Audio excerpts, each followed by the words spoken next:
Andhra Pradesh high court న్యాయమూర్తిగా justice Lisa Gill ప్రమాణ స్వీకారం చేశారు. హైకోర్టు ఆవరణలో జరిగిన ఈ ప్రత్యేక కార్యక్రమంలో ప్రధాన న్యాయమూర్తి జస్టిస్ ధీరజ్ సింగ్ ఠాగూర్ ఆమెతో ప్రమాణం చేయించారు.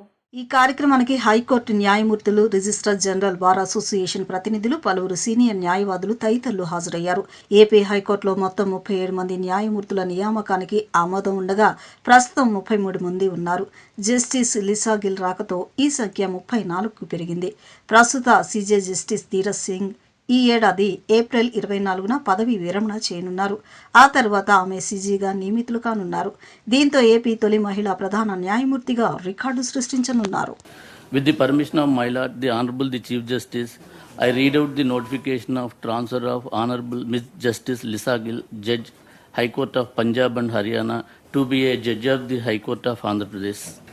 In exercise of the power conferred by Clause 1 of Article 222 of the Constitution of India, the President, after consultation with the Chief Justice of India, is pleased to transfer Ms. Justice Lisa Gill, Judge, High Court of Punjab and Haryana, to be a Judge of High Court of Andhra Pradesh, and to direct her to assume charge of her office in the High Court of Andhra Pradesh.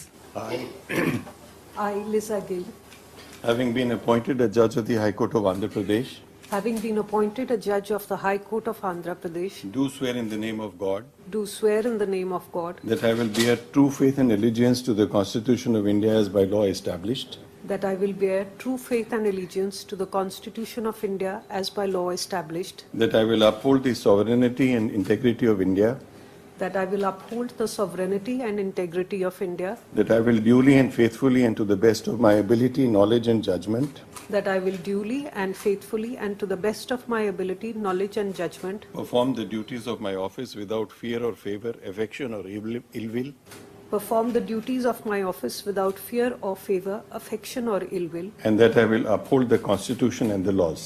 and that I will uphold the Constitution and the laws. నేటి బాలలే రేపటి పౌరులని TDP యువ నాయకుడు Bonda Raviteja, TDP floor leader Nelipandla Balaswamy అన్నారు. 10వ తరగతి పరీక్షలు విద్యార్థుల జీవితంలో ఎంతో కీలకమని, ఈ నెల 16 నుంచి ప్రారంభమయ్యే పరీక్షల్లో ప్రతి విద్యార్థి అత్యుత్తమ మార్కులు సాధించాలని ఆకాంక్షించారు.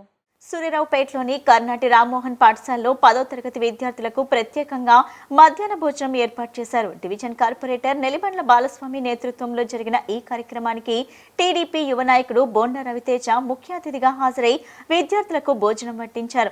ఈ సందర్భంగా వారు మాట్లాడుతూ ఎమ్మెల్యే బోండా ఉమామహేశ్వరరావు ఆదేశాల మేరకు నియోజకవర్గంలోని ప్రభుత్వ పాఠశాలలో 10వ తరగతి విద్యార్థులకు ప్రత్యేక భోజనం, అల్పాహారం అందిస్తున్నామని తెలిపారు. విద్యార్థులు ఆరోగ్యంగా ఉండి చదువులో ఏకాగ్రత పెంచుకోవడానికి పౌష్టికాహారం ఎంతో అవసరమని చెప్పారు. సుమారు నెల రోజుల క్రితం ఎమ్మెల్యే బోండా ఉమామహేశ్వరరావు ఈ పాఠశాలను సందర్శించినప్పుడు 10వ తరగతి విద్యార్థులకు సాయంత్రం పూట కూడా పౌష్టిక స్నాక్స్ అందిస్తే వారు మరింత ఉత్సాహంగా చదివి మంచి ఫలితాలు సాధిస్తారని సూచించారు. విద్యార్థులు సరైన ఆహారం తీసుకుంటే చదువులో ఏకాగ్రత పెరిగి పరీక్షల్లో మంచి ఫలితాలు సాధించగలరని పేర్కొన్నారు. మార్చి 16 నుంచి ప్రారంభమయ్యే 10వ తరగతి పరీక్షల్లో విద్యార్థులందరూ ధైర్యంగా రాసి ఉత్తమ ఫలితాలు సాధించి సెంట్రల్ నియోజకవర్గానికి మంచి పేరు తీసుకురావాలని ఆకాంక్షించారు. రాష్ట్ర ఐటీ విద్యాశాఖ మంత్రి నారా లోకేష్ ఆధ్వర్యంలో విద్యార్థుల అభివృద్ధి కోసం అనేక సంక్షేమ కార్యక్రమాలు అమల్లో ఉన్నాయని తెలిపారు. చివరిగా విద్యార్థులందరికీ ఆల్ ద బెస్ట్ తెలియజేశారు. విజయవాడలో ఎంతో పేరు ప్రఖ్యాతులు కలిగినటువంటి కర్ణాటి రామ్మోహన్ రావు గారి స్కూల్లో 10th క్లాసు విద్యార్థులకు మరి రోజు కూడా టిఫిన్లు పంపించడం, ఎగ్జామ్స్ కాబట్టి పిల్లలకి పౌష్టిక ఆహారం ఉంటేనే బాగా చదువుకుంటారు కాబట్టి దానిలో భాగంగా బోండా ఉమా గారు చెప్పినటువంటి మాట ప్రకారం మేము ఈ స్కూల్లో ప్రతిరోజు కూడా టిఫిన్లు పంపిస్తున్నాము.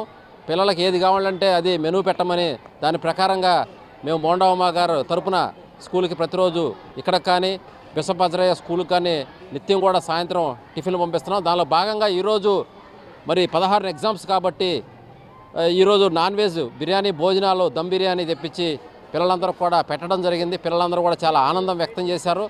మరి బాగా చదువుకొని 10th క్లాస్ అనేది పిల్లలకి పునాది లాంటిది కాబట్టి భవిష్యత్తులో వాళ్ళు మంచి స్థితికి వెళ్ళాలి, ఉన్నత స్థానానికి వెళ్ళాలి అంటే 10th క్లాస్ అనేది పునాది కాబట్టి పునాది బాగుండాలి కాబట్టి దానిలో భాగంగా ఈరోజు మరి పిల్లలందరూ కూడా బోండా రవితేజ గారు, మన యువ నాయకులు, ప్రముఖ న్యాయవాది బోండా రవితేజ గారి చేతుల మీదుగా ఈరోజు ఈ అన్నదాన కార్యక్రమాన్ని మన కర్ణాటి రామ్మోహన్ రావు గారి స్కూల్లో బిర్యానీని బోండా రవితేజ గారి చేతుల మీదుగా వడ్డించడం జరిగింది.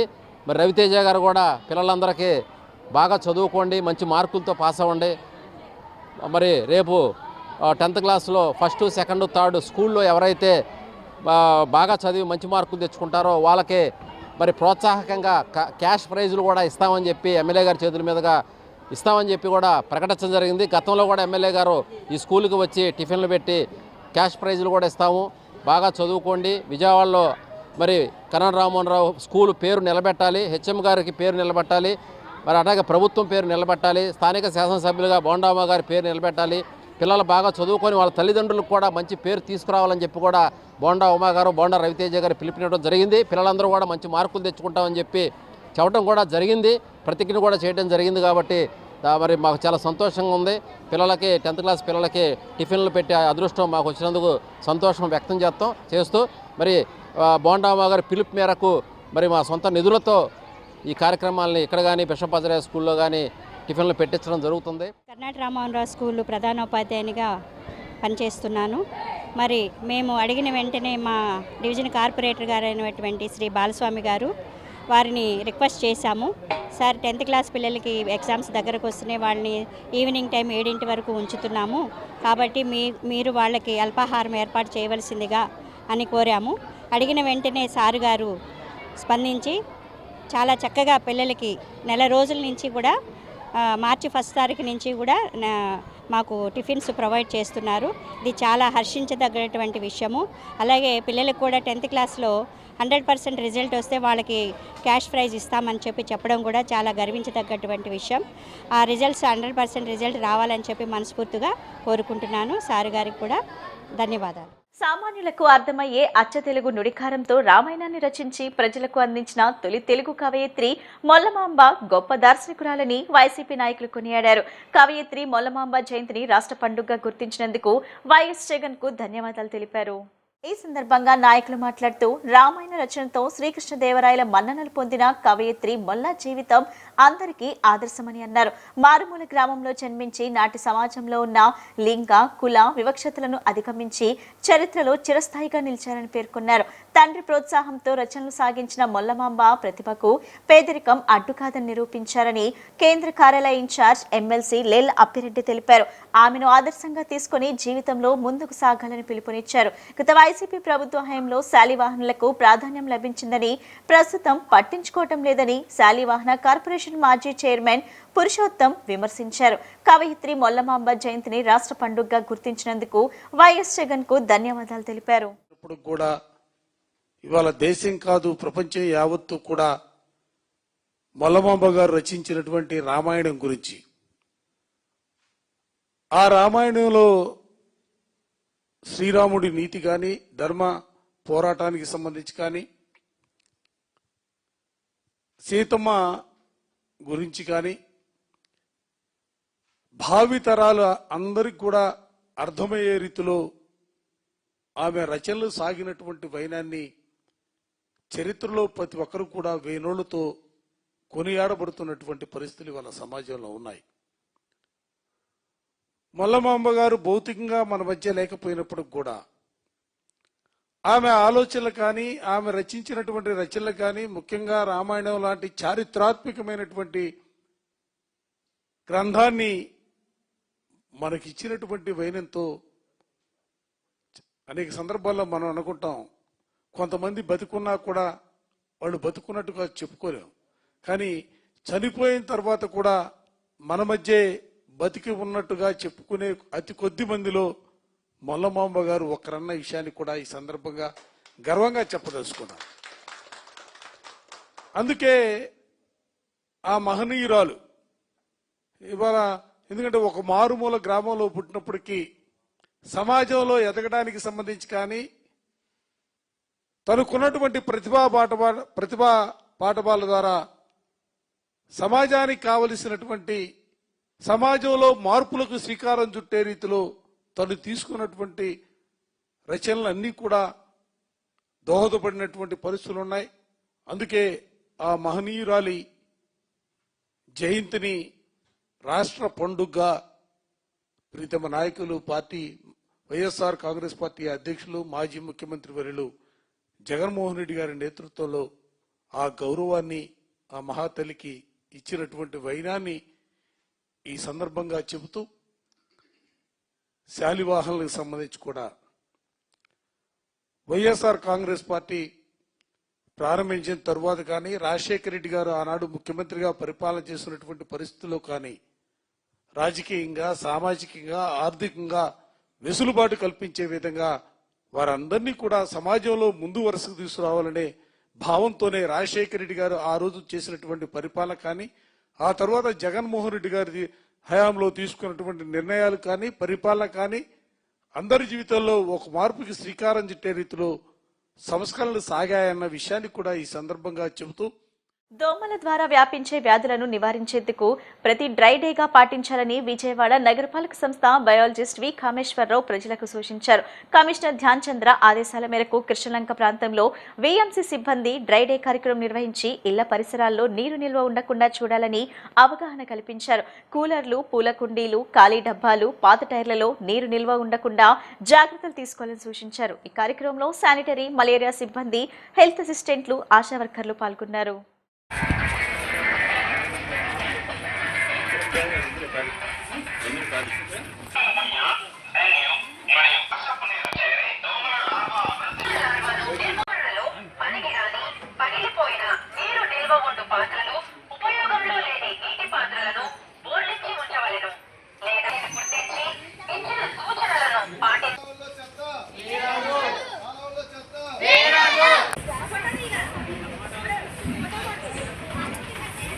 నీలం రంగు ప్రశాంతతకు, విశ్వసనీయతకు, స్థిరత్వానికి చిహ్నం లాంటిదని శ్రీ గౌతమ్ విద్యా సంస్థల అధినేత ఎన్ సూర్యారావు అభిప్రాయపడ్డారు. ఈ సృష్టిలో ఉన్న రంగుల యొక్క ప్రాముఖ్యతను విద్యార్థులకు తెలియజేయడం కోసమే రంగుల వారోత్సవ వేడుకలు ఎంతో అంగరంగ వైభవంగా నిర్వహించుకుంటున్నామని పేర్కొన్నారు. శ్రీ గౌతమ్ విద్యా సంస్థల్లో రంగుల వారోత్సవంలో భాగంగా 3వ రోజున బ్లూ డే వేడుకలను పురస్కరించుకొని క్యాంపస్లో వేడుకలు ఉత్సాహభరితంగా సాగుతున్నాయి. ఈ వేడుకల సందర్భంగా స్కూల్ అధినేత సూర్యారావు ఉపాధ్యాయులతో కలిసి పూజా కార్యక్రమాలు నిర్వహించారు. ఈ ఉత్సవాల్లో భాగంగా Chittinagar smart campus Shri Gautam school బ్రాంచ్లో రంగుల ఉత్సవాల వేడుకలు కనుల పండుగ జరిగాయి. ఫస్ట్ క్లాస్ నుంచి 3rd క్లాస్ పూర్తి చేసుకున్న విద్యార్థులకు రంగుల కాన్వకేషన్ తరహాలో వేడుకలు అంగరంగ వైభవంగా నిర్వహించారు. విద్యార్థులు పలు సాంస్కృతిక కార్యక్రమాలు నిర్వహించారు. విద్యార్థులు చేసిన నృత్యాలు తల్లిదండ్రులను ఎంతగానో ఆకట్టుకున్నాయి. నీలం రంగు యొక్క ప్రాముఖ్యతను విద్యార్థుల తల్లిదండ్రులకు వివరించారు. అలాంటి బ్లూ కలర్స్ తో విద్యార్థులు చేసిన ప్రదర్శనలు ఎంతగానో మైమరిపించాయి. స్కూల్ ప్రాంగణం బ్లూతో తీర్చిదిద్దారు. కార్యక్రమానికి హాజరైన చిన్నారులు గ్రాడ్యుయేషన్ నీలం రంగు గౌన్లు, క్యాప్స్ ధరించి ఎంతో ఉత్సాహభరితంగా స్టేజ్ పైకి వచ్చారు. చిన్నారుల ప్రతిభను విద్యా సంస్థ అధినేత ఎన్ సూర్యారావు అభినందించారు. ఈ సందర్భంగా ఆయన మాట్లాడుతూ గౌతమ్ విద్యా సంస్థల్లో చదివే విద్యార్థులను ఉత్తమ పౌరులుగా తీర్చిదిద్దేందుకు ఈ తరహా కార్యక్రమాలు నిర్వహిస్తున్నామని చెప్పారు. గత 30 ఏళ్ల నుండి శ్రీ గౌతమ్ విద్యా సంస్థల్లో నాణ్యమైన విద్యతో పాటు వివిధ క్రీడా పోటీలు, సాంస్కృతిక కార్యక్రమాలు, రాష్ట్ర, జాతీయ స్థాయిలో కరాటే పోటీలలో తమ విద్యార్థులు పాల్గొని ప్రతిభను చాటుకుంటున్నారని చెప్పారు. తెలుగు సాంప్రదాయాలను తెలియజేసే విధంగా పండుగల ప్రాముఖ్యతను, సంస్కృతిని నేటి తరం విద్యార్థులకు తెలియజేయడం కోసమే తమ స్కూల్ ఆవరణలో అనేక కార్యక్రమాలు నిర్వహిస్తూ విద్యార్థులను ప్రోత్సహిస్తున్నామని చెప్పారు. ఈ రోజు నీలం రంగు యొక్క విశిష్టతను విద్యార్థులకు తెలియజేసి ఉత్సవాలు ఎంతో వైభవంగా నిర్వహించుకోవడం జరుగుతుందని పేర్కొన్నారు.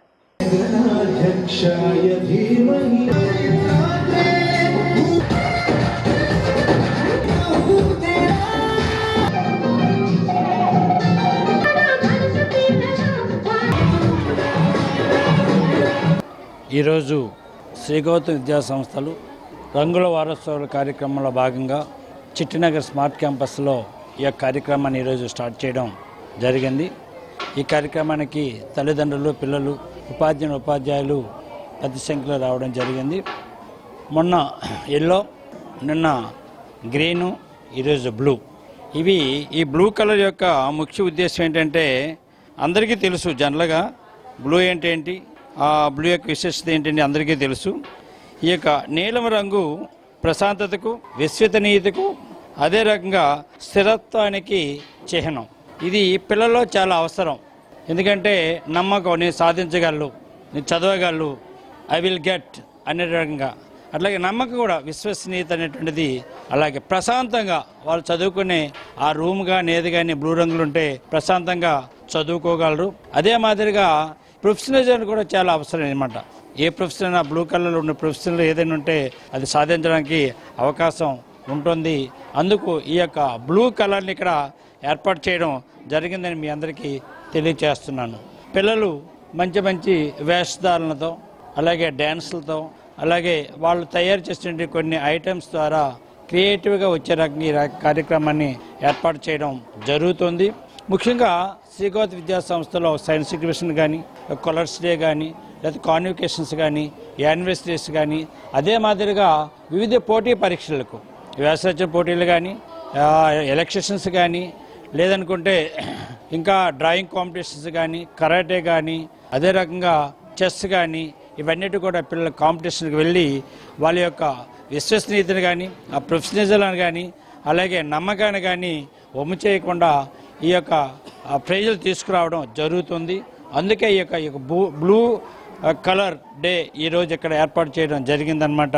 దీనికి విచ్చేసినటువంటి తల్లిదండ్రులకు, ఉపాధ్యాయులకు, అలాగే పెద్దలందరూ కూడా స్వాగత సుమాంజలు తెలియజేసుకుంటూ, విద్యార్థులందరూ కూడా మా ఆశీస్సులు తెలియజేసుకుంటూ ఈ కార్యక్రమాన్ని ఇప్పుడే ప్రారంభించవలసిందిగా కోరుచున్నాను. ఈరోజు గత 3 days నుంచి అన్ని బ్రాంచెస్లో కలర్స్ డే సెలబ్రేషన్స్ జరుగుతుందండి. ఈరోజు చిట్టినగర్లోని స్మార్ట్ క్యాంపస్లో బ్లూ డే సెలబ్రేషన్స్ చేస్తున్నాము. పిల్లలందరూ చాలా బాగా రెడీ అయ్యి వచ్చారు. లైక్ మినీ యానివర్సరీ డే లాగా ఉంది. బ్లూ కలర్ చాలా ప్రశాంతతకి చిహ్నం. బ్లూ కలర్ ఎల్లో డే చేసాం, గ్రీన్ డే చేసాం, ఈరోజు బ్లూ డే. పిల్లలందరూ వాళ్ళ కల్చరల్ ప్రోగ్రామ్స్తో అందరినీ అలరిస్తున్నారు.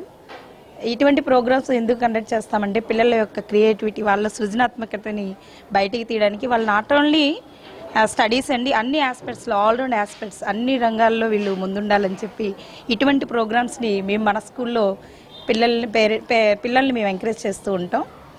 అట్లాగే అన్ని కార్యక్రమాలు చేస్తామండి. నాట్ ఓన్లీ ఈ సెలబ్రేషన్స్ అండి, ఫెస్టివల్స్ కానీ, నెక్స్ట్ వాళ్ళు అన్ని కలర్స్ డేస్ కానీ, అన్ని ఫెస్టివల్స్ అన్నీ ఇంట్రడ్యూస్ చేస్తూ ఉంటామండి మా స్కూల్లో. శ్రీగౌతమి విద్యా సంస్థ అన్ని మతాలకు సంబంధించిన అన్ని పండుగల్ని కూడా మేము ఇంట్రడ్యూస్ చేస్తాం. అన్ని క్రిస్మస్ కానీ, రంజాన్ కానీ, నెక్స్ట్ సంక్రాంతి సెలబ్రేషన్స్ అన్నీ కూడా పిల్లలకి తెలియజేస్తూ ఉంటాం. ఇటువంటి ప్రోగ్రామ్స్ కండక్ట్ చేయడం వల్ల పిల్లల్ని ఎంకరేజ్ చేసినట్టు ఉంటుంది, వాళ్ళలో ఉన్న మళ్ళీ చెప్పడం వల్ల సృజనాత్మకతను బయటికి తీసినట్టు ఉంటుందని ఇటువంటి అన్ని ప్రోగ్రామ్స్ మేము 30 సంవత్సరాల నుంచి ఎంకరేజ్ చేస్తూ ఉన్నారు మా తల్లిదండ్రులు.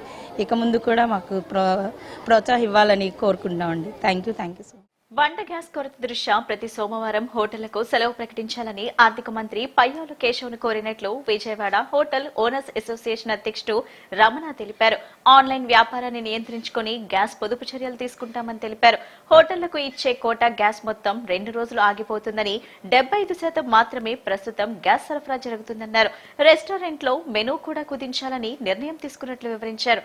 ఈ మేరకు సచివాలయంలో ఆర్థిక మంత్రి పయ్యావుల కేశవులు కలిసి తమ సమస్యలు వివరించగా పరిష్కారానికి చర్యలు తీసుకుంటామని వారికి హామీ ఇచ్చారు.